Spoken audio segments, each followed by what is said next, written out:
Welcome back. As many parents and students prepare for back to school, so are schools and school resource officers. And there's some confusion that's still being worked out. A few days ago, the Minnesota Police and Peace Officers Association wrote a letter to their members and Governor Tim Walz saying they're concerned about a new law passed this session, which they say won't allow them to do their jobs if a situation at a school becomes unsafe. The new law states a school employee or resource officer cannot put a student in the prone position, meaning holding them face down, and cannot do anything that restricts the student's ability to breathe, including applying pressure or weight on a student. Governor Walz reacted to the letter earlier this week, saying police are misinterpreting the law and there are safety exceptions that allow a school resource officer to use reasonable force when needed. There's exceptions to student health, risk to them, risk to the police. So it is not being interpreted correctly, and that they certainly have the authority to do that. I certainly think we should all agree that we should not kneel on the necks of students unless someone's life is at risk, and that is written into the law to be able to do that. Since that comment from the governor Wednesday, we know the Minnesota Police Chiefs Association has been in multiple meetings with various agencies, including the Department of Education, to clarify this. Basically, everyone trying to get some clarity at this point before that first day of school. Joining us now is board member of the Chiefs Association, Blaine Police Chief Brian Podany. Thank you so much, Chief, for joining us. We know you've been in a lot of meetings regarding this issue. Tell us the latest and any progress to the clarity everyone's trying to get.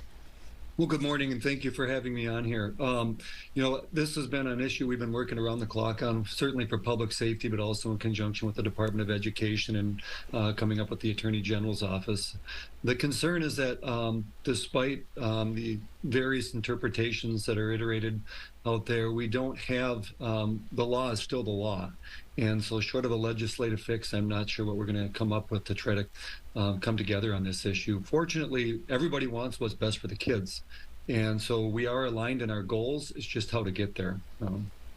And the prone restraint, the prone position, has already been prohibited in school districts for students with disabilities since about 2015. Is that correct? So how is this perceived differently if it's already restricted for certain students?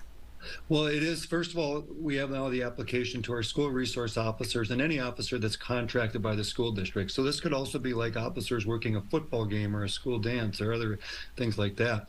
But it creates some additional restrictions as well. Certainly, any type of neck restraint is already illegal by statute for peace officers. So, and we don't advocate that, we don't encourage that, we don't teach that, we don't want that. We agree on that. But this also limits the use of force by law enforcement towards pupils where it's only necessarily to prevent bodily harm or death. So let's say there's property damage occurring or disorderly conduct, the student's out of control but not directly threatening somebody. We're generally called upon to try to rectify that and de-escalate that situation, if need be, maybe escort that student or what have you. We can't do that anymore under the statute. And so I don't know, very few, if any, law enforcement agencies are comfortable entering into contracts right now to provide continued services to the school. Yeah, to that point, the police chief in Brooklyn Park, and I believe some others, was quoted recently saying they actually have some officers that are refusing to come back and do those SRO jobs over this issue. Are you hearing some of those same refusals in your department? I've heard that echoed not only in my own department, but from departments across the metro area and across the state where officers are not comfortable under this new statute.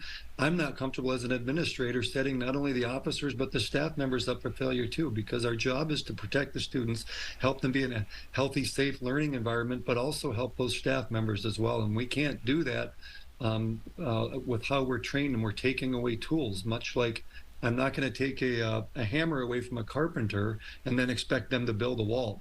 So this is a tool that we utilize infrequently, but it is essential that we have it when we use it. Well, again, the governor says it's a misinterpretation, so hopefully everyone can get on the same page, whatever that is, sooner than later, because that school year is definitely creeping up quick on us. Police Chief from Blaine, Chief Brian Podany, thank you so much for joining us. We appreciate it. Thank you, Leah. Thank you.